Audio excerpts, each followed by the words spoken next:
Tiap mau pergi kerja suamimu kasih tenang perasaannya. Jangan mau pergi kerja suaminya. Bayangkan ada orang tabrakan gara-gara baru selesai telepon sama istrinya. Kenapa? Bawa mobil suaminya, tiba-tiba ditelepon sama istrinya, dimaki-maki sebarang dibilangin sama istrinya.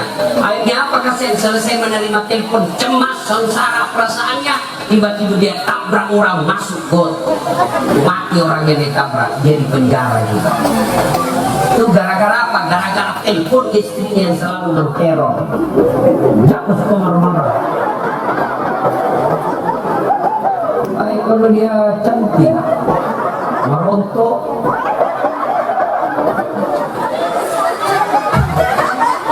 kepulang badak pijak, daster tinggi sebelah, kelihatan tali BH, mana makan kuaci guaindin, kemudian sini terlangkah kali paknya muat. Bagaimana kita tidak cepat seperti maut? Di depannya suami mentarik bukan apa.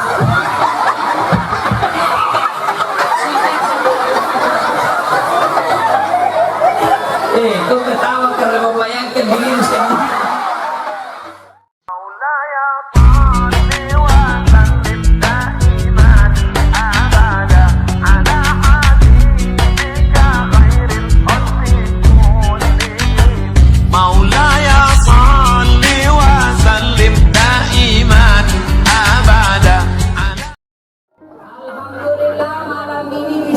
Secara langsung untuk datang Ustadz saat ini bukan pekerjaan gampang, jadwalnya padat, ongkosnya besar.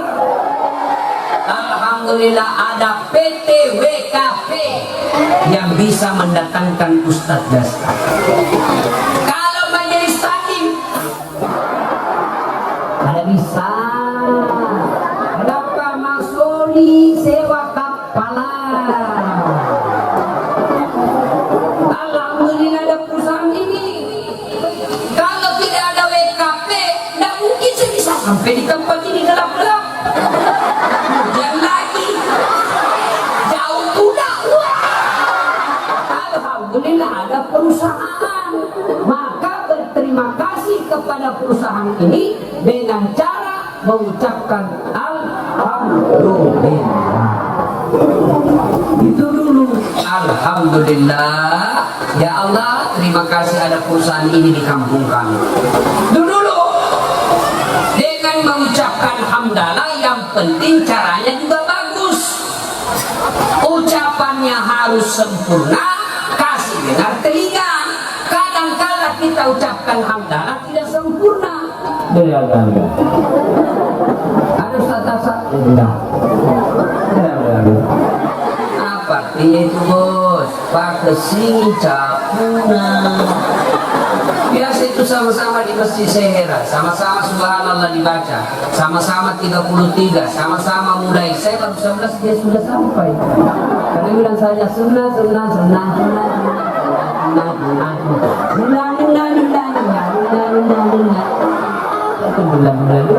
Pada ciri cakpo.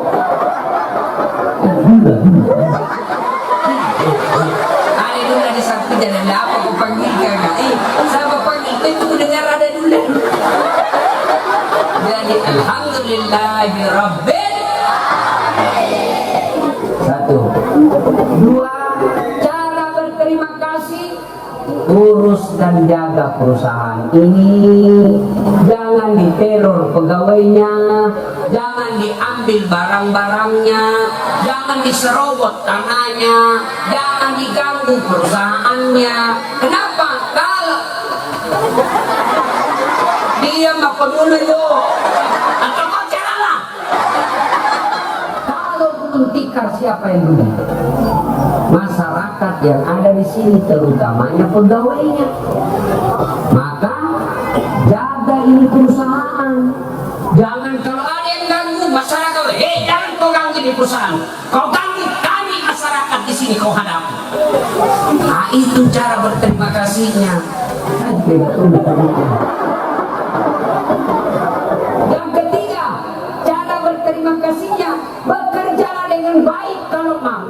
dia dikasih pekerjaan. Kalian pegawai-pegawainya di sini kerja dengan baik, jangan malas. Lebih banyak merokoknya daripada bekerja. Ada perokok di sini? Ada? Berhenti merokok. Ibu-ibu, senang suamimu merokok? Dengar jeritan hati sekali. Kalau ada yang bilang baik rokok, suruh merokok anakmu besok. Mau kira-kira Pak Bapak merokok bersama anaknya masih SMP? Mau? Gak ada. Meskipun Bapak merokok, dibilang sama anaknya, jangan merokok. Saya dapat ke merokok, saya kasih makan kau ikan bungkusnya. Udah itu dia merokok. Beleng-beleng. Biasa itu perokok kayak orang kurang kerjaan. Bersandar-sandar nih.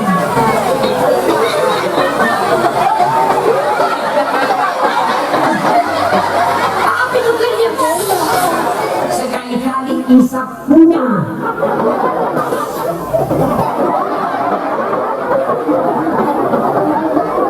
Bapak yang merokok saya doakan berhenti merokok. Dia bilang tidak jalan otakku kalau tidak merokok. Bohong. Buktinya Ramadan jalan di otakmu, itu tidak merokok satu hari. Jangan salah. Saya doakan Bapak berhenti merokok. Saya heran, harus langsung pakai masker semua. Virus corona. Langsung takut, capek, habis itu masker. Padahal ada yang lebih bahaya dari corona itu. Ditulis, rokok membunuhmu. Masih rokok. Beleng-beleng. Ya. Dua, kerja dengan baik. Istirahat. Jam kerja ya kerja. Jangan alasan pergi sholat ke masjid, sholatnya 5 menit, istirahatnya 1 jam. Itu namanya tidak pandai berterima kasih. Berterima kasih kepada perusahaan, kerja dengan baik. Perusahaan baik pekerjaan pegawainya, naik produksinya perusahaan, naik produksi perusahaan. Perusahaan pandai pasti bagi-bagi penghasilan kepada pegawai. Ya. Cuma bagaimana kami ini istri Ustaz? Kami tidak bekerja di perusahaan. Bagaimana cara berterima kasihnya? Bantu dan tenangkan hati suamimu ketika bekerja. Hei Bu, hei, mau bantu suami, mau majukan di perusahaan. Setiap mau pergi kerja suamimu kasih tenang perasaannya. Jangan mau pergi kerja suaminya. Bayangkan ada orang tabrakan gara-gara baru selesai telepon sama istrinya. Kenapa? Bawa mobil suaminya, tiba-tiba ditelepon sama istrinya, maki-maki sembarang dibilang sama istrinya. Akhirnya apa kasihan, selesai menerima telepon, cemas, sengsara perasaannya, tiba-tiba dia tabrak orang masuk got, mati orang yang ditabrak, dia di penjara juga. Itu gara-gara apa? Gara-gara telepon istrinya yang selalu menteror. Jatuh marah-marah. Kalau dia cantik, merontok,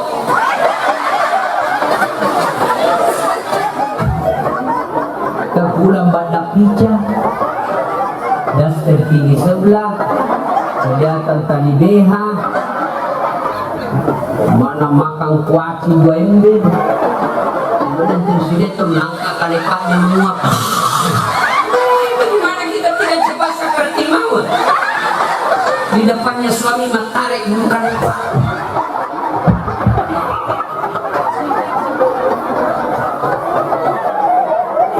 Kau ketawa kalau membayangkan diri sendiri. Enak juga itu suami kalau pulang kok telepon, bang, tenang bang. Kalau manajer marah biasalah, wajar namanya kita nabung. Masa kita mau marah sama manajer, dipecat ki. Sabar ki bang, memang begitulah hidup. Meskipun siapa yang marahin bang, tapi engkau tetap menjadi raja dalam istana hati. Sudah itu baru SMS, bang salam sayang selalu dari istrimu di rumah.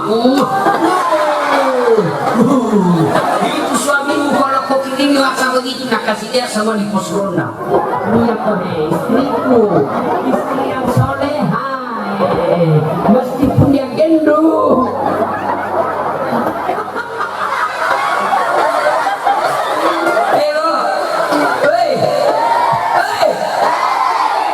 SMS begitu suami mo? Pernah? Paling SMS nya, jangan lupa singgah beli gas. Ini semua pelakunya ini.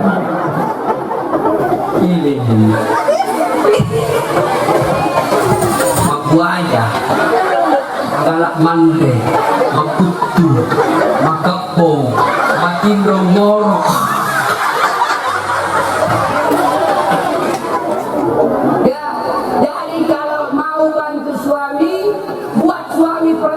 Tenang ketika bekerja, jangan diteror.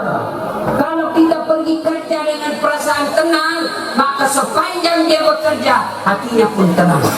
Kalau dia baru keluar rumah selalu tadi dimarah-marahi, dimaki-maki, memang kau suami yang goblok, sama aja kamu bapang goblok kamu juga.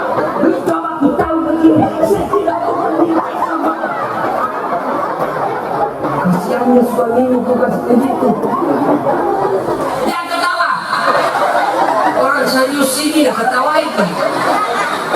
Sampai di kantor suami sengsara pikirannya, gelisah terus. Hanya apa kasihan? Dia sawit itu, dia tombak, jatuh kena mukanya, masuk rumah sakit lagi. Kamu juga istri yang jadi rugi. Maka dia buat tenang, buat dia senang perasaannya. Kalau dia mau pergi kerja, cium tangannya. Assalamualaikum Daeng. Ku lepas di kau pahlawan. Jangan ketawa. Coba amalkan itu. Mau pergi suami, minta sedekah. Karena Rasulullah setiap mau keluar rumah bersedekah kepada istrinya. Apa sedekahnya Rasulullah setiap mau keluar rumah? Dia cium jidat istrinya. Maka ibu mulai besok kalau suamimu mau pergi kerja, minta sedekah. Pak, sedekah. Di sini kok.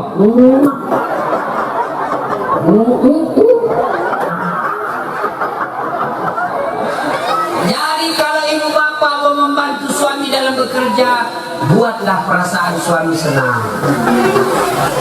Jangan suka dimarah-marahi. Tidak gampang itu dari suami, Bu. Ibu ditanggung dunia sampai akhirat. Kalau suami tidak sholat, ibu tidak berdosa. Suami selingkuh, ibu tidak berdosa. Suami berzina, ibu tidak berdosa. Suami narkoba, ibu tidak berdosa. Tapi kalau istri tidak sholat, suami berdosa. Ibu tidak puasa, suami berdosa. Ibu tidak pakai jilbab, suami berdosa. Ibu masuk neraka, suami ikut diseret masuk neraka. Itu laki-laki ditanggung kita punya istri. Beda ibu, ibu tidak tanggung dosanya suami. Suami masuk neraka, ibu bayar gamanya, tetap ibu masuk surga. Suami tidak ada urusan. Itu enaknya jadi perempuan. Ibu sebelum diperiksa di akhirat, itu adalah 4 laki-laki yang melindungi ibu. 4 laki-laki yang melindungi ibu. Sebelum ibu diperiksa dosa-dosanya, siapa? Bapaknya dulu. Sudah itu saudara laki-lakinya. Siapa lagi? Suaminya. Siapa lagi? Anak laki-lakinya. 4 orang yang melindungi ibu sebelum diperiksa. Ibu tidak bertanggung jawab kepada suami. Itu enaknya jadi perempuan. Jangan suka ngomel. Jelek suami Ustaz. No.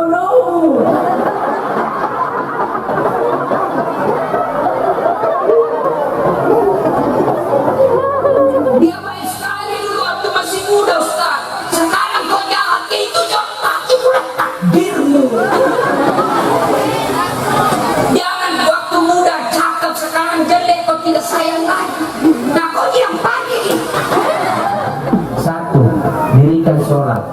2. Puasa Ramadan. 3. Jaga harga dirimu. 4. Kata Nabi, taati perintah suamimu. Ibu kalau lakukan 4 ini, tadkhulul jannati bisalam. Masuk surga pintu mana yang ibu mau. Itu enaknya. Ya, makanya suka ngomel. Suami tidak tenang.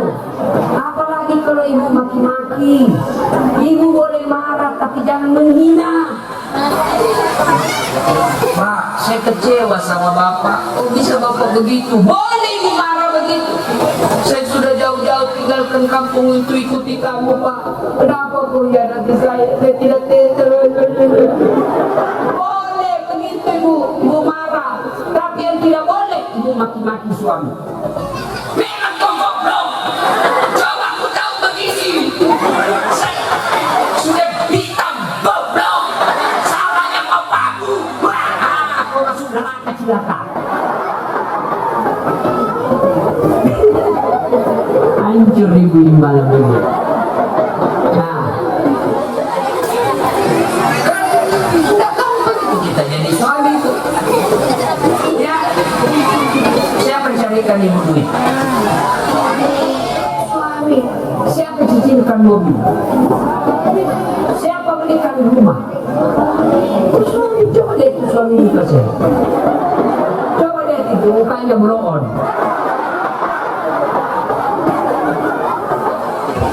Telepon tidak dijawab, baik sangka. Oh lagi sholat duha suami. Telepon siang tidak dijawab. Oh lagi berjamaah. Telepon sore tidak dijawab. Oh lagi sikir petang. Sore-sore ada WhatsApp, saya lihat suami bonceng cewek cantik betul. Oh berarti lagi ngojek.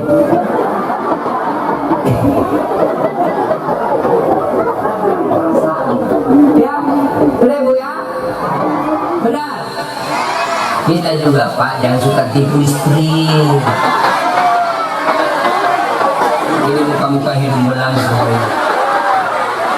Dengan jelle istriku, kenapa kau lapar kalau kau tahu jelek? Alasan rapat-rapat, di luar rapat. Kalau istrinya minta uang, nggak pernah ada. Dekat teman kuliahnya gampang deh. Tunggu aja saya di warung kopi, bye. Hei, masih ingat waktu menikah? Masih ingat? Saudara dan saat nanti saya ikatkan engkau dengan anak gadisku Nora Siddiqia Nasrul dengan mahar seperangkat alat sholat tunai karena Allah. Siapa yang bapak jadikan? Siapa? Allah. Berarti kalau bapak berkhianat menyakiti hati istri, 3 dosanya bapak. Kalau ibu cuma 1 dosanya bapak juga. Dosa kepada siapa? Allah. 2 mertua. 3 kepada istri. 3 dosa bos. Maka wajar bapak sudah 20 tahun merantau kerja di sawit, gak bisa lepas dari cicilan, gak bisa punya rumah. Kenapa? Karena kau khianati dan kau sakiti istri. Bukan laki-laki itu yang kurang ajar sama istri. Bahkan ada sampai tampilin istrinya. Bencong itu laki-laki.